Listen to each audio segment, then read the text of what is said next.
Greetings, everyone, and thank you so much for joining us today. I am Kelsey Jones. I'm a project coordinator with the San Joaquin Valley Clean Energy Organization, and I'm so excited to be here with some of our favorite folks from Southern California Edison. We are wrapping up another great year, but before we do that, we are in the midst of the holiday season, and I know the holiday season can be chaotic for a lot of folks, stressful trying to get all your work done before vacation starts. So before you head out on vacation for the rest of the year, we want to break down a couple of highlights from Southern California Edison, ways that you can prep for the holidays, extra safety tips, some additional programs, etc.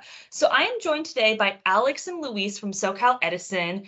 They are here to give us their expertise and their insight into some of the programs that we're going to be discussing. So thank you both so much for joining us today. Thank you, Kelsey. Really happy to be here. Real pleasure to be here. Thank you for the invite. Of course. So let's go ahead and get kickstarted. We have one of the first questions for our presentation today has been talked about briefly, but we wanted to clarify for our communities. Alex, what is the SCE Self-ID program? So hi, everyone. Kelsey, thank you for that introduction. As you mentioned, my name is Alex Garibay. I'm with Southern California Edison, and I've had the privilege to have been working with Kelsey and the team over at SJV CEO for a little bit over 3 years. Amazing how time just flies by. And one of the things we're going to be focusing on is highlighting a few programs, but also highlighting great efforts that we've been able to accomplish as a team. And one of them is the Self-ID program. So to give you some context, the purpose of this program is to identify SCE customers in high fire risk areas, or as we like acronyms, HFRAs, that have either a disability or other access or functional needs. SCE just really wanted to understand the energy needs to improve our service offerings and help your households become more resilient, especially through power outages or PSPS. First, I've mentioned it again, but I just really want to give a big thank you to our community-based organization partners, or CBO partners, like SJV CEO, for just helping us spread awareness around not just this Self-ID program, but other programs and resources that we have available for you as residential customers. Really just thank you for that. So dive a little bit more into the Self-ID program, right? So to give you some numbers, just to measure our success and also areas of improvement, we rolled out the survey in 2 phases earlier in the year. We completed the survey with residential customers in high fire risk areas in this year, 2023. To give you some just high-level overview, we surveyed over 1.1 million residential customers. And from that number of customers, we heard back from 160,000 households that basically raised their hand and said, hey, I identified with having an access or a functional need. Now, how does this help us as the utility? The high response rate first demonstrate the importance of the need amongst our customers with an access functional need. And then also the importance of continue to raise awareness around SCE programs, which we will talk about one here in a few minutes. And also just other services and resources that are available to support customers before, during, and after a PSPS, public safety power shutoff.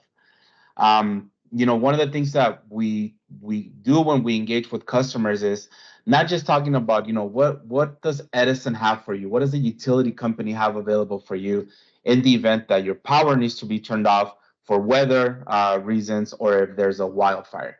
One example I always like to give is, just really understanding maybe if you need to evacuate your home, how do you do that? Do you have the list of your 5 emergency contacts written on a paper in case your phone has no charge and you cannot get to an outlet in the probably hour or 2? So the example is, I always use my parents as my guinea pigs. I went to my dad's house and I was talking to him and I said, hey, do you know how to open the garage door manually? And he was like, yeah, of course I can do it. You just pull on the string. I was like, okay, have you tried? Have you done it? And he's like, well, I haven't had a need to. Fair response. And we went and did it. And as soon as he pulled on the core pilot, like the 2nd, 3rd time, it just ripped off.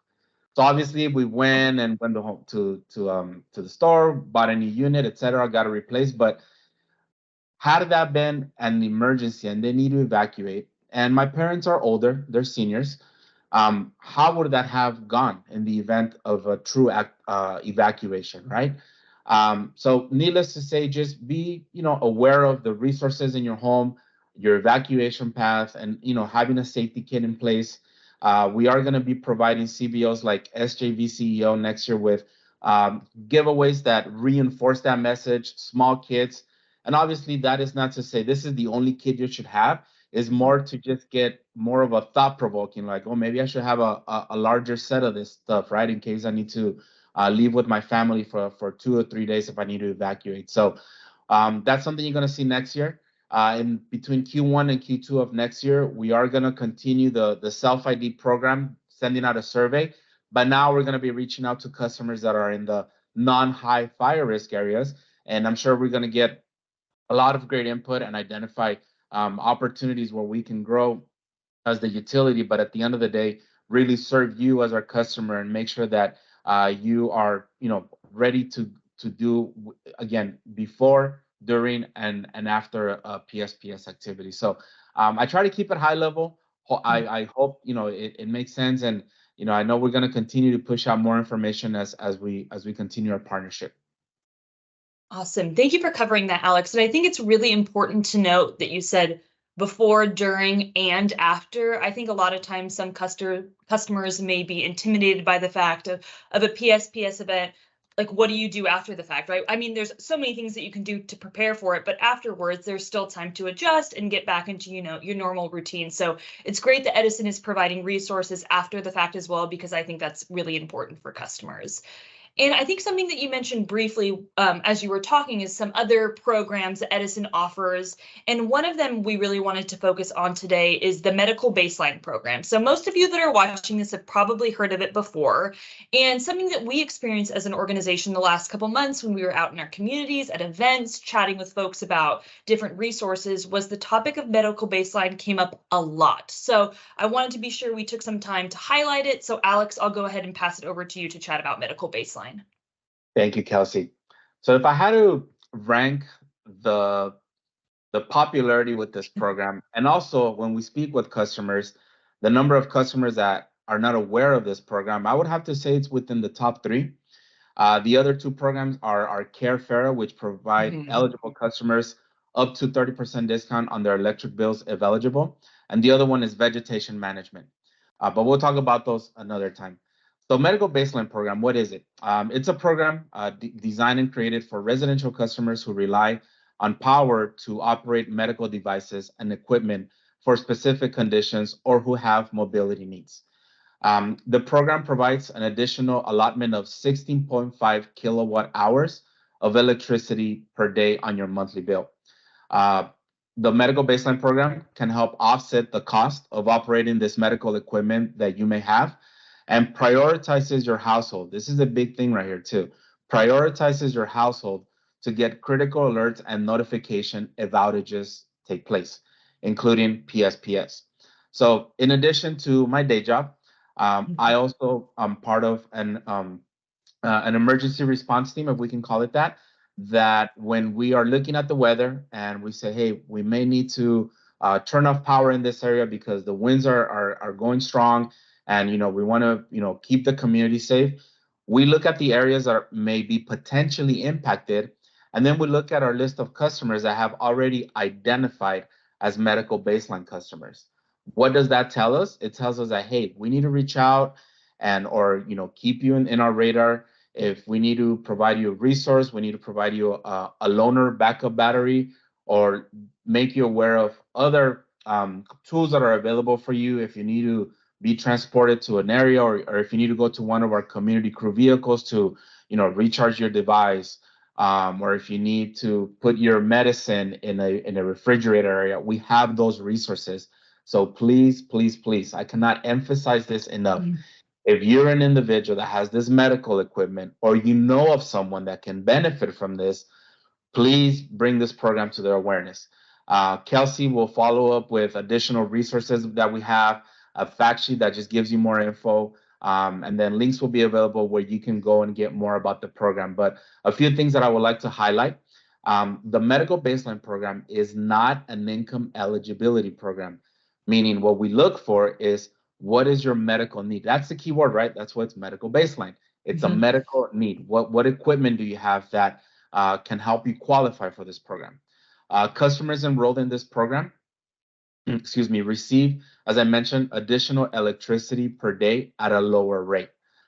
So think of back in the day when cell phones kind of started getting popular, right? You were only given an allotted number of minutes. We don't have that anymore. For the most part, all cell phone plans are unlimited. But depending on your usage, you can purchase a plan that would give you more minutes and pay less. Almost the same concept, right? I always try to think of analogies that can kind of help just drive the point and make it easier to understand. So hopefully that makes it easy to understand. If not, tell Kelsey, I did not like Alex's example. Tell me to come up with a better one, and I will come up with a better one. So I mentioned it gives you additional electricity at a lower rate. Now, what are some examples of those devices, right? And on our website, we have a list of those devices. But to name a few, hospital beds, CPAP or breathing machines, dialysis machine, or motorized wheelchair or scooters. I try to pick the devices that, for the most part, even if people that are not in that situation or know of someone, they can be like, oh yeah, I know someone that has that.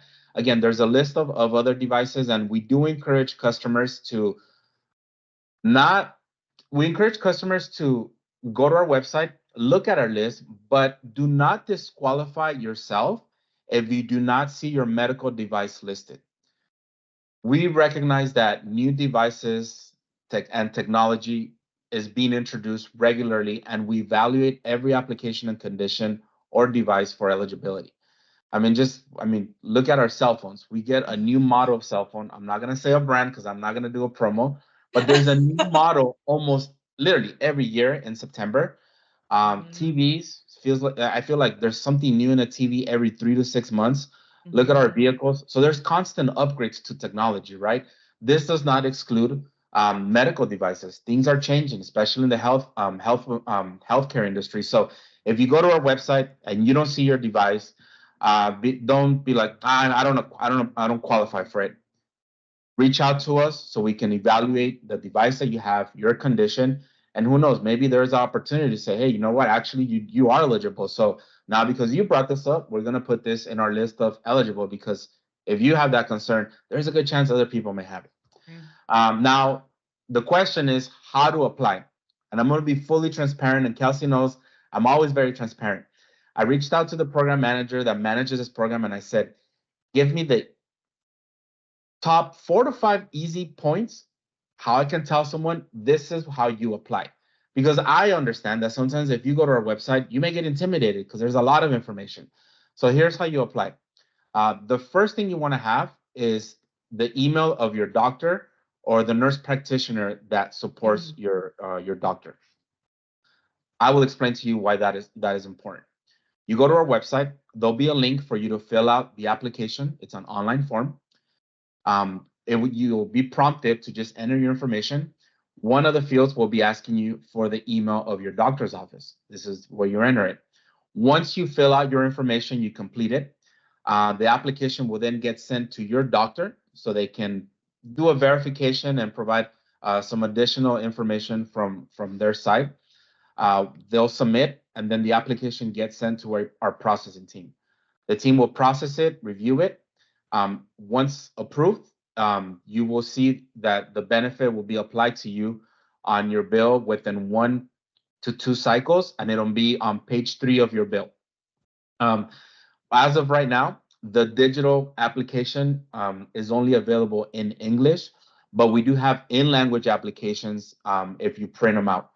One of the things I always like to highlight, especially in the in-language, is when you go to our website, all of our website, sc.com, depending on your language preference, you can always go to the upper right-hand corner, and you'll see the different languages, and you'll be able to click on what's your preference, and the content will be translated for you. So I always like to share that.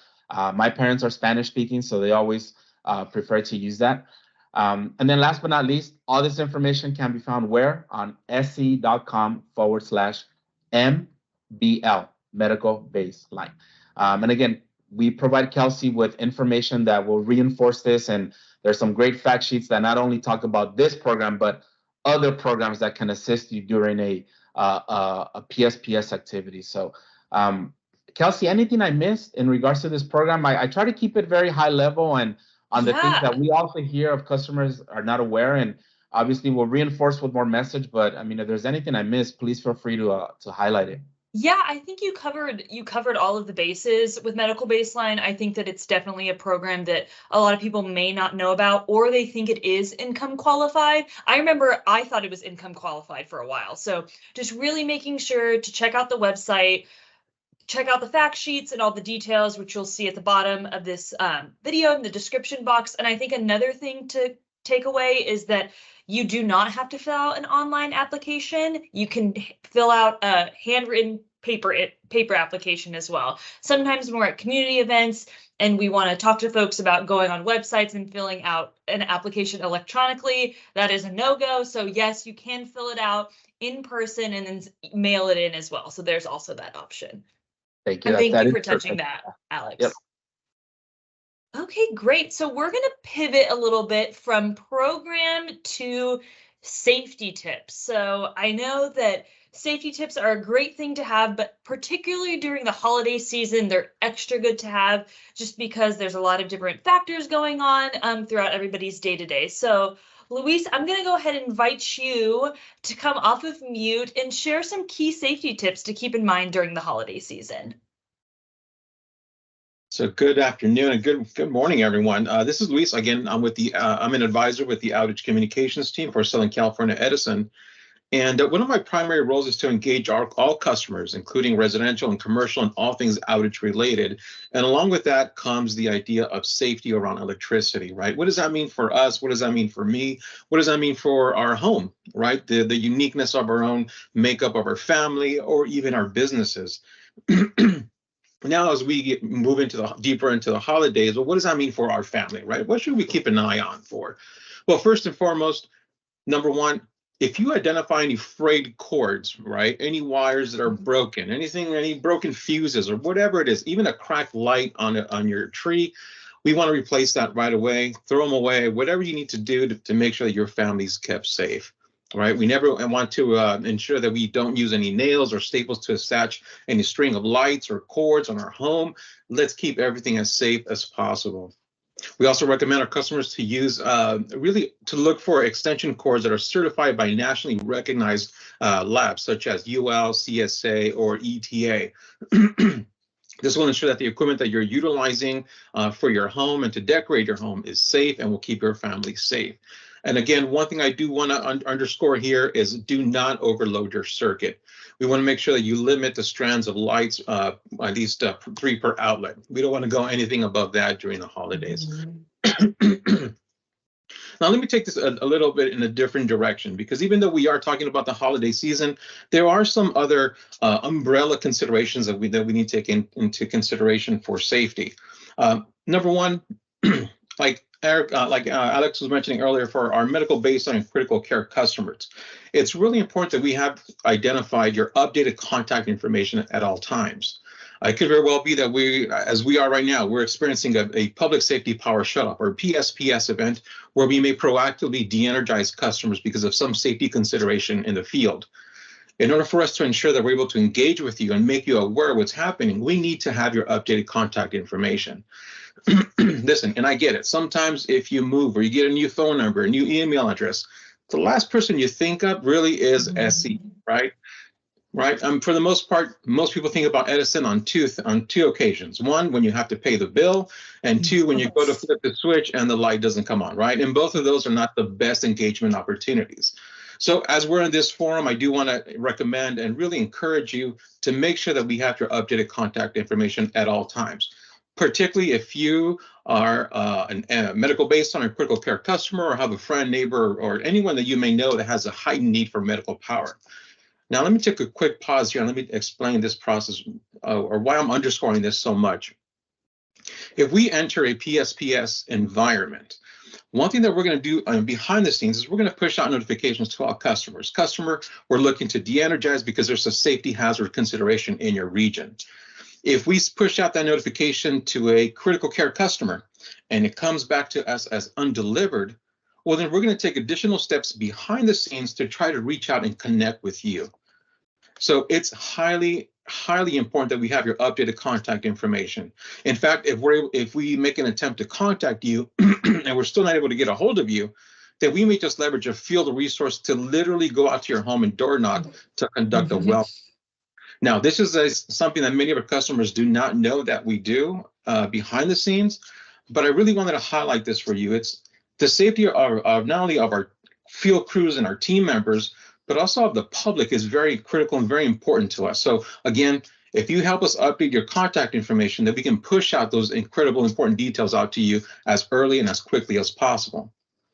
Now, you're able to receive these notifications and even regular outage updates and information via any mode of your choice, either email, text, or voice message. So again, the choice is completely up to you, but allow us that opportunity to jump into that space and inform you and just raise awareness for potential risks that may impact you, your family, or your business. Now, another thing on the safety umbrella. Alex mentioned that he was engaging with his dad and his parents on, hey, what does an emergency backup plan look like for you guys, right? For the parents.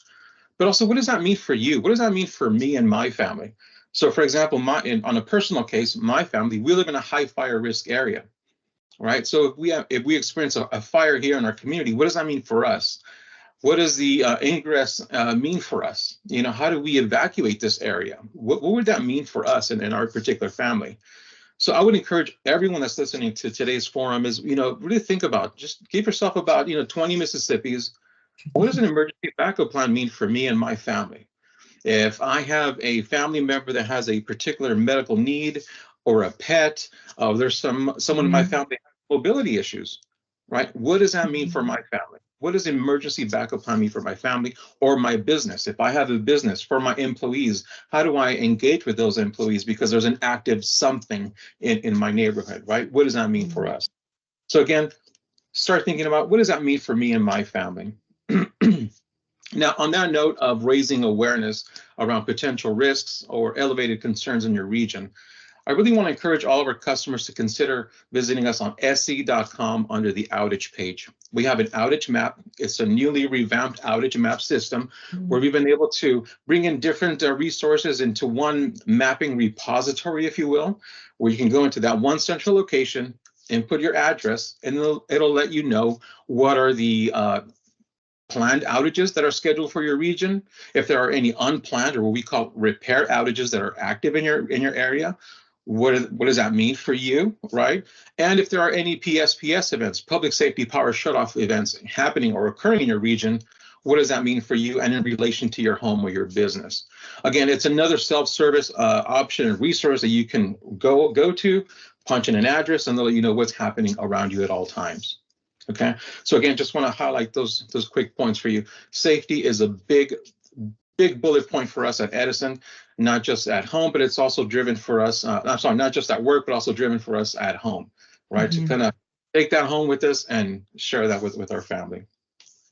Thank you so much for that, Luis. And I can speak to this as well. When you were talking about updating contact information, I recently realized that I only had my personal email in my utility account and I didn't have my cell phone number in there for some reason. So all of the updates were going to my email, which I check frequently, but not as much as I check my text messages. So I was sure to go in there, drop in my cell phone number, and now if there's any outages, updates, anything, notifications of the sort, I get a text message, which is much easier for me. So that's really important to note. Make sure you're going in there and checking your contact information so Edison can reach you as quickly and efficiently as possible.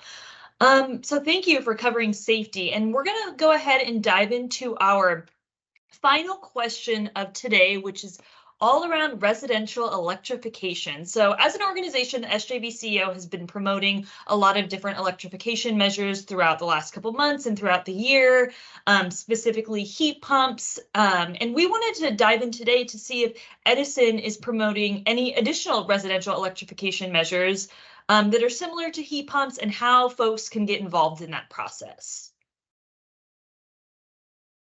Sure. So thank you for this question. In fact, this is one of those questions that when I'm out in the community, I always try to refer customers to SE.com, right? And also our CBO customers. SJVCO is a great partner here in this space. So on our webpage, you can visit the landing page, click on your home, and then click on rebates and incentives. Now, what's going to happen when you go through this little step, right? It's going to bring up everything that may have a rebate or an incentive tied to it, right? From there, you can move on to SCE Marketplace. When you click on SCE Marketplace, what it really is, it's a landing page, it's a resource where you'll find just valuable information about smart energy products, programs, tools, et cetera, et cetera. Not only that, but it'll give you the product's energy efficiency score, reviews, rebates, and including pricing. In fact, you can even purchase some of these products from there. Now, what are some of these projects, right? Because they really just run the gamut. Everything from air purifiers, dehumidifiers, EV chargers, dishwashers, refrigerators, freezers, AC systems. I mean, it really includes everything. And a lot of those come with their own rebate and incentive. So there are a lot of programs out there that support our customers, including one that many of our customers may not be aware of. It's our lending program. We actually do have a lending program for induction cooking stoves, right? So let's say you've heard about this, induction stove cooktops, and you're like, hey, I want to know, how does this work for me, right? What are the benefits of it? Would it work for my family? How more efficient is utilizing induction cooking versus regular gas or other systems? Well, between you and me and the post, FYI, you can boil water in about 2 to 3 minutes. So just to give you a heads up, if you're a pasta freak like me, that's a welcome opportunity there. But we do offer the opportunity where you can really just get a lent stovetop from SCE for free. And you can use this for about 2 weeks free of charge. I don't know about you, but that's a lot of great pasta that's in the making there. Okay. Also, if you're doing some work around the house and you're like, hey, you know what? I need some tools. You know what? Consider looking at Edison. We do have a tool lending library program where you can go in, check out what you need for whatever time you need. And yeah, it's really, really simple. Again, other opportunities that many of our customers may not be aware of that are available for you. Okay. So again, I recommend checking us out for the SCE.com on the SCE Marketplace. Just a great wealth of information there for you. Excellent. Thank you so much for that, Luis. And I'm actually going to go ahead and plug something that you just discussed. So the SJVCO hosts a monthly webisode series called the Fund It Fast Chats. Hopefully you all have heard it before. And for our December highlight, we are actually going to be promoting and highlighting the SCE Induction Lender Program. So we're going to be joined by the food service technology reps and the team over at Edison within the next couple of days. So be sure to keep an eye out for that episode because it is a great program. I have used it before and a couple people on our team have used it, and it's so great just to, test the waters with some electrification measures to see if it works for you and how it can work and help your house become a little bit more efficient. So thank you for touching on that.